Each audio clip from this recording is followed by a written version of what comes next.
Good afternoon.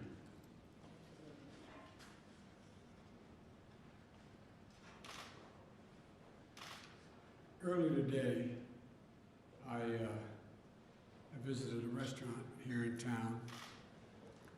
I'm going to mispronounce it, Las Hilamia, and which is a pilot program for Restaurant Revitalization Fund and an important piece of the American Rescue Plan.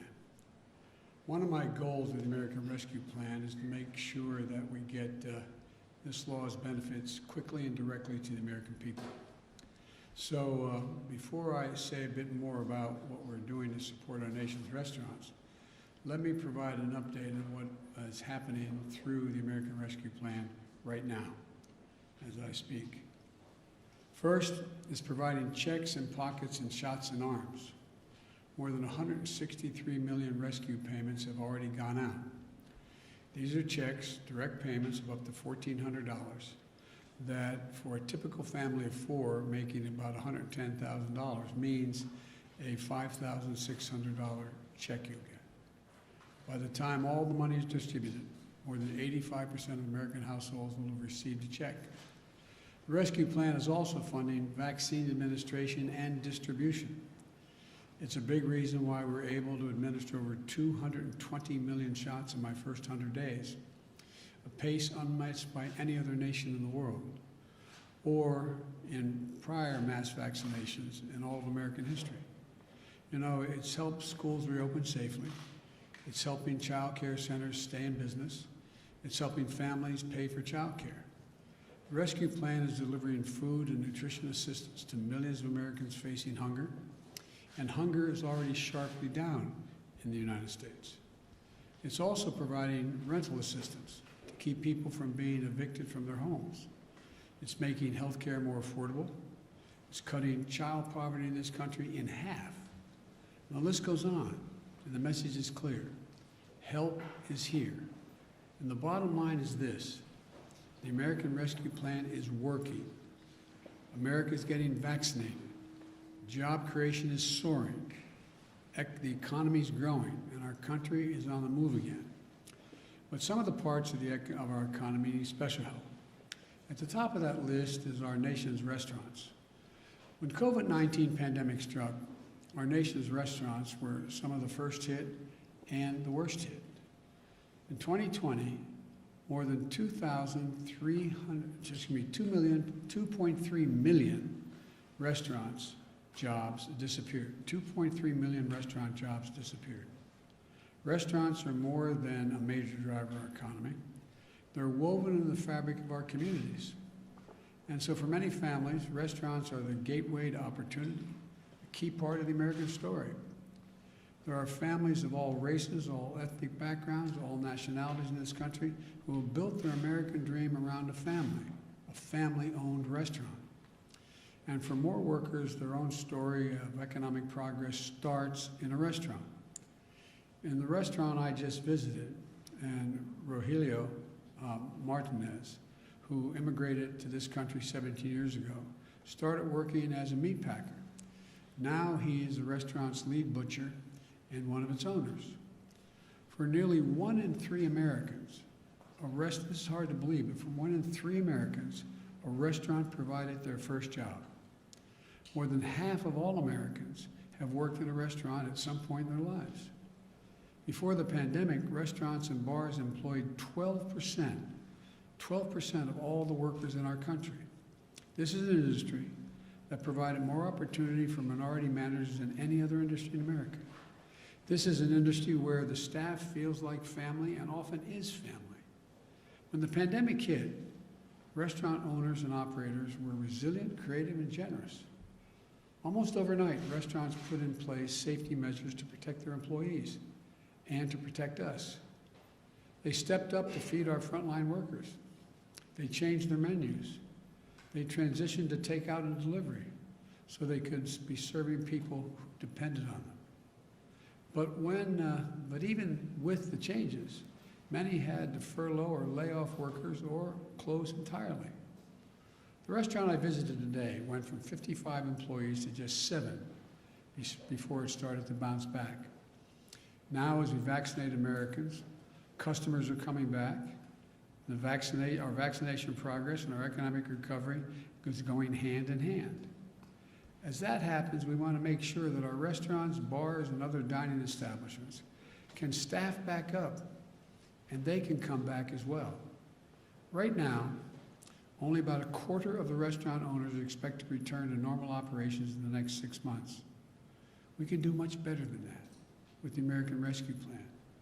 The Restaurant Revitalization Fund, that's what it's called, the Revitalization Fund, will provide direct relief to restaurants and to hard-hit food establishments, bars, bakeries, food stands, food trucks, and caterers.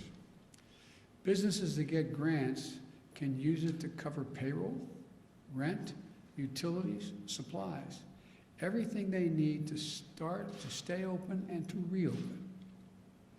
We're opening the doors of this program so that restaurants all over the country can open their doors again. We started accepting applications on Monday. Today's Wednesday. We made it quick and easy to apply. Within the first 2 days, there were 186,200 applications from all 50 states for help. That's a staggering number. 97,600 of those applications came from businesses owned by women, veterans, and socioeconomically disadvantaged individuals. Now the applications, all have been processed yet. But right now it looks like we'll be able to provide help to about 100,000 restaurants and other eligible businesses.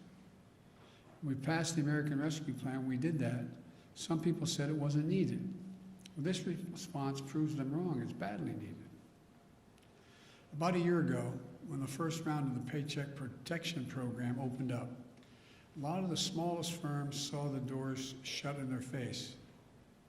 The law was written so that as we process these applications, a new one, we focus first on those who were left behind by the other relief programs.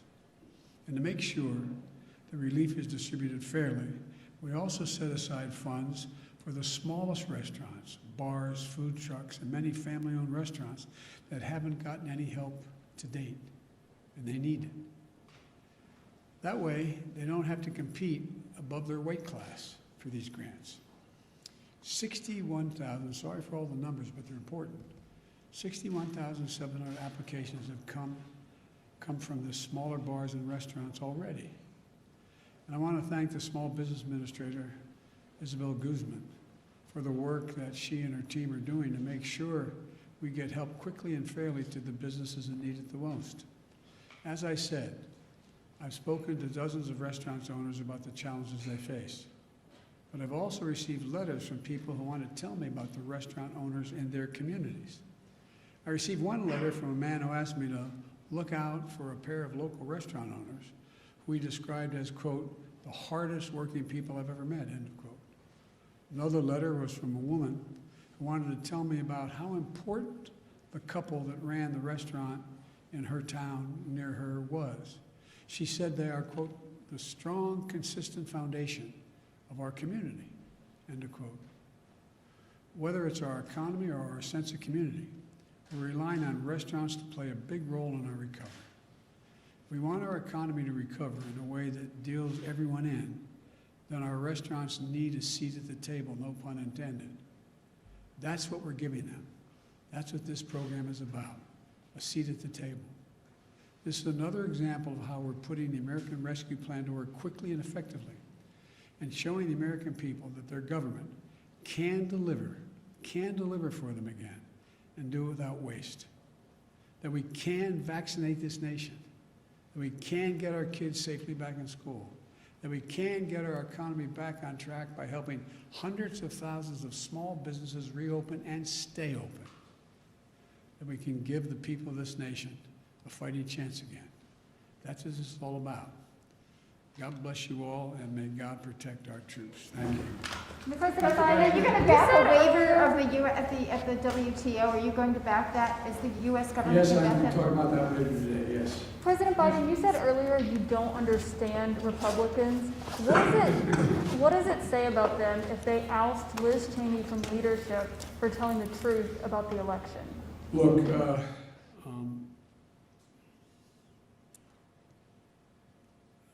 it seems as though the Republican Party is trying to identify what it stands for. And they're in the midst of a significant sort of mini revolution going on in the Republican Party. I've been a Democrat for a long time. We've gone through periods where we've had internal fights and disagreements. I don't ever remember any like this. And so, as one of you said, and I'm not embarrassed by identifying them, as one of you said on national television last night, we badly need a Republican Party. We need a two-party system. It's not healthy to have a one-party system. And I think the Republicans are further away from trying to figure out who they are and what they stand for than I thought they would be at this point. Sir, Mitch McConnell said that he is 100% focused on stopping this administration. You've spoken about your relationship with him in the past. Do you still think you can work with him when he says things like that? Look, he said that in our last administration, Barack, he was going to stop everything. And I was able to get a lot done with him.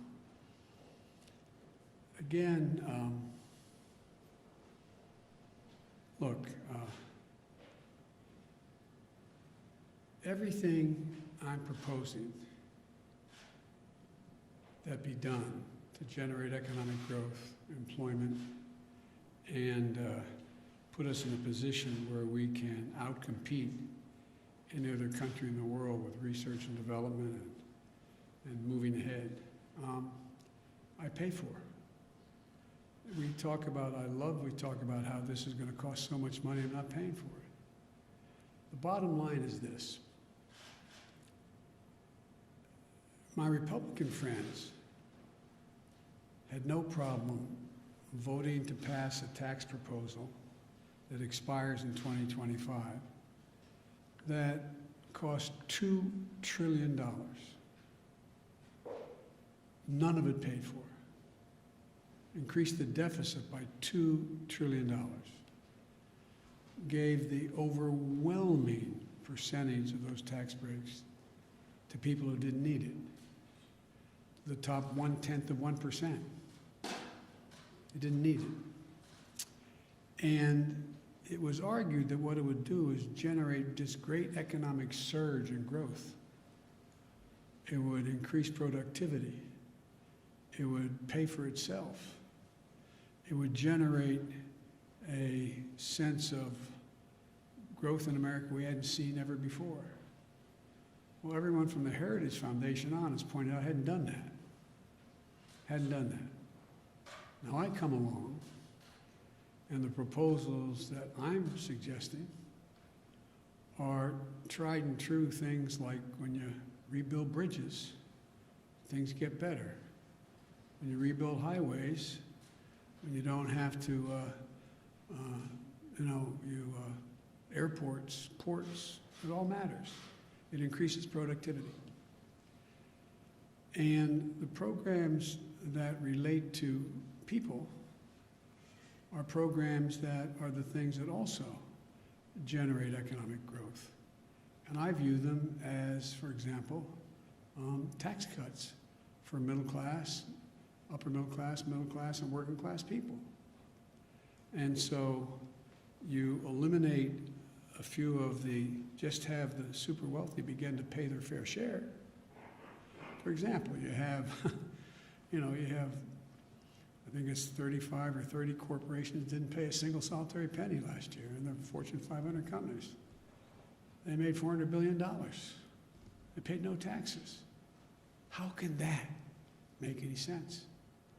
Especially since these corporations, and I come from the corporate capital of the world, more corporations are incorporated in my state than all the rest of the country combined. If you notice, corporations aren't investing any money in research and development. Somewhere, what's most of it going to? buying back their own stock dividends, which makes sense, leaving by some studies less than 10% for research, development, pay raises, etc.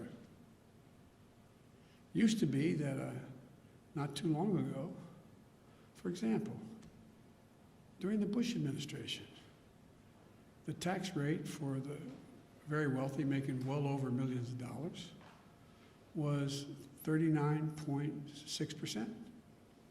It's now 37%. Just raised it back to what it was before. It raises enough money from that savings to put every single person in community college who wants to go. Now, what's going to grow America more? What's going to help you and your security more? The super wealthy having to pay 3.9% less tax, or have an entire generation of Americans having associate degrees. That's why all the economists, even on Wall Street, are pointing out, guess what? It grows the economy. Benefits everybody. Hurts nobody. But now, it's talked to the Wall Street Journal, talk about it as a welfare program. It's about growth. And so, you know, the idea that it's just amazing. I mean, corporate taxes, they were 36%. Our administration, last administration, said we should lower it. We suggested it be lowered to 28%. Well, it's got lowered to 20%, or 21%. Show me something that's benefited. What's happened? Show me where the growth is. What's it being invested in? Yes. Mr. President, on the corporate tax rate, have you talked to CEOs about that? And have you? Yes. Are you open to say 25%? I'm open to compromising, yes. It doesn't have to be exactly what I say, but to suggest that, which some of the folks are suggesting, and I'm going to meet with Republicans next week when they come back, and seriously meet with them. I'm willing to compromise, but I'm not willing to not pay for what we're talking about. I'm not willing to deficit spend. They already have us $2 trillion in the hole. So, and by the way, you saw, you know, the last 5 leaders of the Fed coming out and saying what they say. They said Biden's plan is going to grow the economy. You have Moody's talking about increasing up to, I don't know what the most recent one is, 16 million new jobs. It's about growth, not stunting growth. Like I said, not too long ago, I guess it was back in the 2000 range, thereabouts. Don't hold me to the exact year. I'll have my staff come back with the exact date. The average CEO of the Fortune 500 companies makes like 36 times what the average employee of that corporation made. It's over 450 times as much now. As my mother would say, who died and left them, boss? No, seriously, what rationale? Tell me what benefit flows from that. We're not going to deprive any of these executives of their second or third home, travel privately by jet. It's not going to affect their standard of living at all, not a little tiny bit. But I can affect the standard of living that people I grew up with. If they have a job, I can make sure the standard of living people I grew up with, if they have child care, can afford it, so 20 million women can be back in the workforce.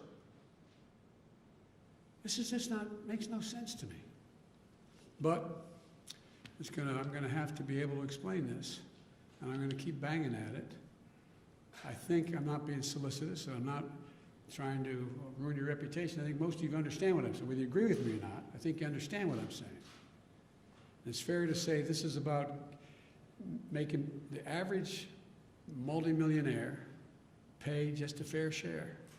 It's not going to affect their standard of living a little bit. Thank you all very much. The interest rates. You guys.